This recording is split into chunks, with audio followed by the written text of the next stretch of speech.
toi seulement moi. Toi seulement moi. Dans cette multitude de gens, m'a choisi aussi moi. Shalom au peuple de Dieu, shalom ce matin. Juste après culte, mes amis, mes bien-aimés, mes co-héritiers du royaume, je vais vous parler, je vais partager une pensée de notre Seigneur. Je vais parler sur les bienfaits de la mort. Cette mort que vous craignez, la mort qui tue ce corps ici, les bienfaits. Je vais lire la parole de Dieu. Je lis dans Jean chapitre 11, verset 21, je vais sauter au verset 23 jusqu'au verset 26 pour que chrétien, tu comprennes que tu n'as pas intérêt à avoir peur de la mort. Mon bien-aimé, écoutez la lecture dans Jean 11, 21. Je lis ceci. Marthe lui dit, Marthe dit à Jésus plutôt, Seigneur, si tu eusses été ici, mon frère ne serait pas mort. Ça, c'est lorsque Lazare était mort par l'ordre de Dieu, par la volonté de Dieu. Si j'avais beaucoup de temps, je te montrerai où Dieu a dit à son prophète Jésus, son fils, va de cette ville jusqu'à ce que on te rappelle pour ressusciter Lazare. Parce que ton ami Lazare va mourir et tu vas le ressusciter. Je vais le ressusciter par toi. C'est ce qu'il a dit. Jésus a été informé. Il a quitté la ville pour aller ailleurs. Et après 4 jours, il est retourné. C'était ça l'ordre de Dieu. Maintenant, quand il revenait, Marthe lui dit, Seigneur, si tu étais ici, mon frère ne serait pas mort. Je saute. Jésus lui dit, ton frère ressuscitera. Je sais, lui répondit Marthe, qu'il ressuscitera la résurrection au dernier jour. Jésus lui dit, je suis la résurrection et la vie. Celui qui croit à moi vivra, quand même il serait mort. Et quiconque vit et croit à moi ne mourra jamais. Crois-tu cela? Alléluia. Voilà la bonté de la parole de Dieu. Bien-aimé, je descends. Je vais utiliser les prophètes. Je suis le témoin de Branham au Rwanda. Je témoigne des merveilles de Dieu qu'il a accompli dans ces grands prophètes. Je témoigne ce que vous voyez là, la colonne de feu, les merveilles du Dieu Tout-Puissant qui apparaît à Paul.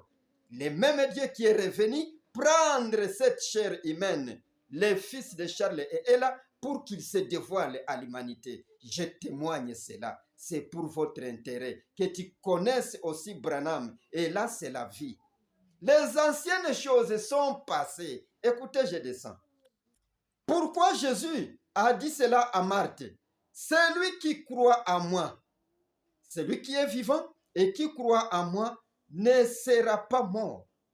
Mais Jésus, quand même tu exagères. Quiconque vit et qui croit à moi ne mourra jamais. Est-ce que même Lazare qui a été ressuscité, Lazare existe encore aujourd'hui? Écoutez les secrets. Dieu a dévoilé sa parole au temps de la fin. Je lis dans la prédication de ces grands prophètes de qui je témoigne les merveilles. Dieu dans la chair humaine, Dieu qui m'a donné les noms de l'adoration, Branham, Marion Branham, écoutez ce qu'il a dit. Je lis dans Reconnaître votre jour et son message, prêché le 26 juillet 1964, je prends le paragraphe 69. Et le paragraphe 69, pour être précis, je prends la strophe B de ce paragraphe-là. La mort dont Jésus parle ici, bien-aimé, écoutez, la mort n'a aucun effet sur l'homme. Ça n'a aucun effet sur l'homme. Que de changer sa demeure, elle ne change pas votre nature. Elle ne change pas votre foi. Elle ne change rien en vous que votre demeure. Est-ce que vous avez compris maintenant pourquoi? Parce que Dieu a interprété sa parole. Il n'y a que Dieu qui interprète la Bible. Voilà pourquoi il y a eu la colonne de feu au-dessus de lui, l'interprète de la parole. La mort ne change rien en vous, ne change pas votre foi, ne change pas votre nature, ne change pas votre caprice. La mort ne fait que changer de demeure. C'est pourquoi Jésus disait, quiconque croit en moi, même s'il vit et qu'il tombe malade et qu'il meurt, vivra. C'est-à-dire c'est un déplacement. Écoutez, je vais descendre. Écoutez ce que le grand prophète va dire à propos de la mort. Suivez. Il a déterminé, la mort ne fait que changer votre demeure. Il vous déplace d'un lieu à un autre. Ça ne change rien. Vous allez dire, mais le corps se décompose dans la tombe. Mais écoutez, tu seras vraiment affranchi. Écoutez, je lis Adoption, première partie. L'adoption, première partie, prêché le 15 mai 1960, le paragraphe 13. Je vais m'arrêter jusqu'à 19 pour que tu comprennes. Écoutez, je m'étais toujours posé des questions là-dessus, à savoir si j'allais voir en passant un petit nuage qui flotte un esprit et que je dirais, voilà, frères et sœurs, ça c'est la mort. Maintenant, lorsque l'homme meurt, est-ce qu'il redevient un esprit, un nuage qui s'envole quelque part là? Et quand moi je mourrai, je dirais, quand je vois cet nuage, je me dis, c'est peut-être frère et une sœur là. Écoutez ce qu'il dit, c'est dans ce cadre d'idée. Voilà, frères et sœurs, c'est Charlie et Neville, ces frères et sœurs Spencer qui passent là-bas. Ça m'a toujours intrigué. Il s'est demandé après la mort, c'est quoi? Jusqu'à ce que la colonne de feu lui révèle la chose. Écoutez, si mes yeux sont dans... ça m'a toujours intrigué. Si mes yeux sont dans la tombe, en train de pourrir, de se décomposer, si mes oreilles sont plus là pour entendre, sont là plus là pour entendre, et si mon sang a été complètement retiré, qu'ils m'ont embaumé et qu'il est dans les eaux ou dans la terre, et que mes facultés mentales, les cellules de mon cerveau, tout ça, c'est terminé. Dans ces cas-là, comment pourrais-je être autre chose qu'un simple esprit qui flotte? Est-ce que vous avez entendu? Ça m'inquiétait, dit Branham. Ça m'inquiétait. J'aimerais tellement dire, bonjour frère Pat. La nature humaine, c'est quand on se salue, on se dit bonjour. Là, on est dans sa vitalité. On est à l'aise puisqu'on vit. Il dit, j'aimerais toujours dire, bonjour frère Pat. Oh, je suis si content de voir. Bonjour frère Neville. J'aimerais tellement les voir. Mais j'ai pensé, eh bien, si je n'ai rien pour voir, pas de bouche pour parler, elle est décomposée, elle est poussière, comment pourrais-je dire bonjour à frère Pat, bonjour frère Neville, et ainsi de suite, salut Charlie? Voilà, il explique l'avantage de la mort. Je descends au paragraphe 14. Et maintenant, je sais que c'est faux. Ça ne se décompose pas. Ou c'est faux, c'est-à-dire, ce n'est pas de cette manière-là qu'il intriguait. Je vais descendre. Je sais que c'est faux, car il est écrit dans les Écritures, ce que je dis ne va pas donc à la contre. Ce que je dis ne va pas donc à la contre de ce qui est écrit dans les Écritures. En effet, si cette tente où nous habitons sur la terre est détruite, voilà pourquoi je lis cette écriture. Parce que je voulais vous faire voir les déplacements là pour d'un milieu à un autre. Vous y allez comment? Il y a une autre tente où vous entrez. Écoutez, si cette tente où nous habitons sur la terre est détruite, nous en avons un qui nous attend. Une autre tente qui a des yeux, une autre tente qui a des oreilles, des lèvres, des facultés mentales. Si cette tente où nous habitons sur la terre est détruite, c'est un corps dans lequel nous pouvons toucher, nous pouvons parler. Cette autre tente où nous entrons, lorsque ceci se décompose par des cancers, des virus, des malarias, de tout ce que vous pouvez taxer comme nom là, les maladies, si cette tente où nous habitons se décompose, alors ce n'est pas fini. Ne dites pas comment je parlerai, pourtant je vois mes os dans la tombe. Ne soyez pas dupés de dire que nous l'avons enterré quelque part. Comment il se fait-il que je l'ai vu? Non! L'homme ne meurt pas. La mort ne fait que déplacer l'homme pour l'amener ailleurs. Écoutez, il y a une autre tente où vous entrez. Cette tente a des yeux, a des oreilles, a le nez, a la bouche, a les lèvres. Cette tente a cette forme ici. Je descends pour ne pas prendre beaucoup de temps. Écoutez paragraphe 15. Ça vient tout juste de m'être révélé, ça vient tout juste de me venir à l'esprit. Moïse était mort. Il reposait dans une tombe non marquée depuis 800 ans. Et Élisée, lui, était mort au ciel. Et là, c'est Élie, était monté au ciel depuis 500 ans. Mais sur la montagne de la transfiguration, on les a retrouvés en train de parler à Jésus. Voilà ce qui vous revient à cœur. Moïse qui était mort 500 ans, Élie qui était enlevé, mais ils réapparaissent sur la montagne de transfiguration en train de parler à Jésus. Écoutez notre cas typique, ce qui montre que l'homme ne meurt pas.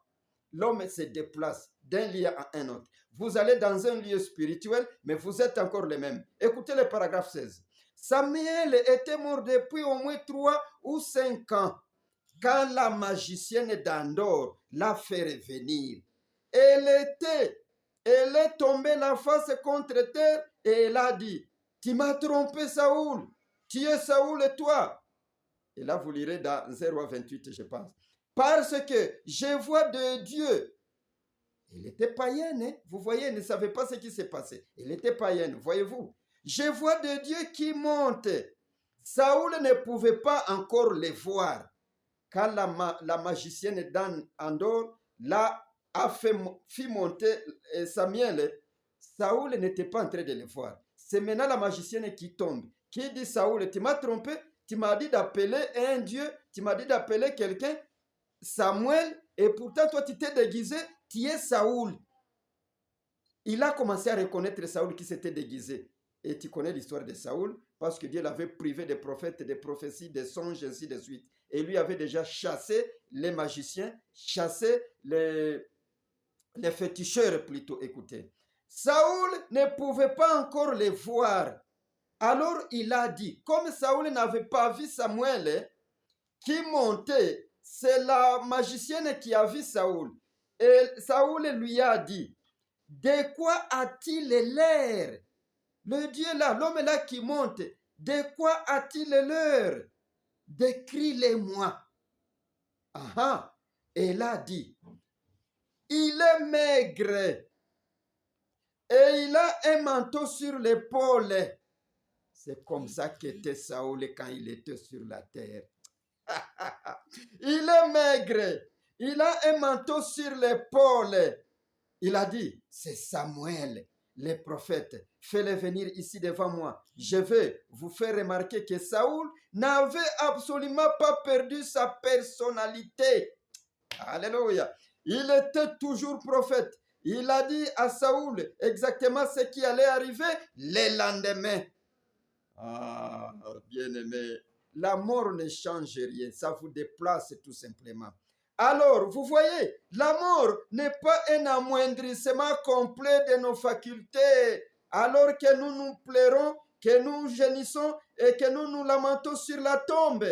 Elle nous fait seulement changer de demeure. Elle nous apporte d'un endroit à l'autre. Est-ce que vous comprenez la mort? Je n'ai pas à redire quelque chose là, mais c'est bien compris. La mort, je pensais que je redeviendrais peut-être une nuage parce que je suis décomposé dans la tombe. Mais la mort ne fait que changer de demeure. Je serai encore dans un corps qui peut voir, qui peut sentir, qui peut entendre, qui peut parler, qui peut lécher, qui peut goûter. Il y a toutes les facultés mentales. C'est ce corps-là où nous entrons quand la mort nous frappe. Vous voyez l'avantage de la mort? Mais écoutez ceci. Écoutez ceci maintenant, bien-aimé. Je voulais faire 15 minutes tout simplement. Maintenant, écoutez ceci. Si la mort ne change rien, si la mort ne fait que vous déplacer d'un lieu à un autre, du lieu charnel au lieu spirituel, mais gardant les mêmes caractéristiques. Attention maintenant à ce moment-là. Après votre déménagement, après votre demeure terrestre ici, quand vous entrez dans une autre demeure, une autre tente, mes amis, c'est fini. Vous n'avez plus la chance de vous repentir. Ce n'est pas là où vous direz, oh moi j'étais un pécheur, maintenant je vais abandonner le péché pour servir Dieu. C'est déjà fini. Votre chance c'est dans cette chair, dans ce temple ici, dans ce tabernacle terrestre qui est semblable à l'autre. Votre chance, c'est ce message ici. C'est ce grand prophète que je vous présente. C'est celui qui a le nom de l'Éternel. C'est celui qui est le chemin et la vie aujourd'hui. Parce que c'est Jésus-Christ qui est retourné. Voilà la colonne de feu qui atteste que c'est ici où je trouve. Votre chance, c'est ce message. Si vous ne croyez pas, alors vous serez un incrédule là où vous allez, un des morts. Si vous ne croyez pas, vous continuerez toujours à être un voleur là où vous allez, un des morts. Si vous ne croyez pas, vous continuerez à être toujours adultère là, un des mots d'adultère. Écoutez, je reprends, reconnaître votre jour et son message, paragraphe 69, la strophe B, je vais relier avec le paragraphe 70 ou 70. La mort n'a aucun autre effet sur l'homme que de changer sa demeure. Elle ne change pas votre nature, elle ne change pas votre foi, elle ne change rien en vous ou que votre demeure. Alors, quelle que soit la nature ce matin, si vous doutez de la parole de Dieu, vous douterez là-bas. Peu importe combien vous pouvez être saint, la vie que vous menez, la bonne vie que vous menez, la mort ne changerait pas les moindres de votre monde. Les moindres du monde. Elle ne changerait que votre demeure. Si vous n'arrivez pas à accepter toute la parole de Dieu telle qu'elle est écrite, vous ne le ferez pas là-bas. Alors, ne vous en faites pas, vous n'y serez pas. Vous allez entrer à une autre adresse. Il y a deux adresses, mes bien-aimés. Consultez ma chaîne YouTube, Branham Tabernacle au Rwanda. Vous verrez, j'ai parlé de deux puissances. Deux puissances dans ce monde, telles que je l'ai puisé dans les déclarations de ces grands prophètes, qui n'a jamais menti. Telles que je l'ai puisé dans les déclarations de celui qui a créé les écureuils sur la terre, qui n'a pas multiplié ou qui n'a pas remplacé, mais il a créé Dieu dans la chair humaine. Il dit il y a deux puissances. Maintenant, quand vous quittez sur cette terre, vous aurez cette chair-là, vous aurez ce tabernacle, vous aurez ce temple, vous aurez cette tente qui vous attend, mais avec une direction, soit vers le Lucifer, ou soit vers celui qui vous parle de la bonne nouvelle, Branham. Soit vers Lucifer, ou soit vers Dieu, cette colonne de feu qui s'est manifestée encore au temps de la feu et qui s'est laissée photographier. Cette colonne de feu qui n'a jamais multiplié, mais qui a créé au temps de la fin. Et le créateur lui-même, c'est Dieu. Le diable n'a jamais créé et il ne saura jamais le faire. Ne comparez jamais Branham au diable et ne l'injuriez pas, s'il vous plaît. Tout homme qui a été bien éduqué ne peut pas injurier Dieu. Écoutez, vous quittez cette chair, vous vous orientez vers l'autre tente qui a les yeux, les oreilles, la langue, la bouche, le nez, tous les sens que vous avez ici, mais qui ne périra plus, qui ne pourra plus pourrir, qui ne sera plus pestiféré. Maintenant, si vous étiez un voleur ici, et comme aujourd'hui, vous êtes peut-être un voleur, mais votre chance, c'est croire à celui-ci, croire à ce qu'il a fait, accepter cette grâce qui vous a été offerte. Votre grâce aujourd'hui, c'est voir les chemins, la réouverture de la Bible devant les gens pour qu'il leur montre les promesses accomplies. Votre chance, c'est ça, bien-aimé.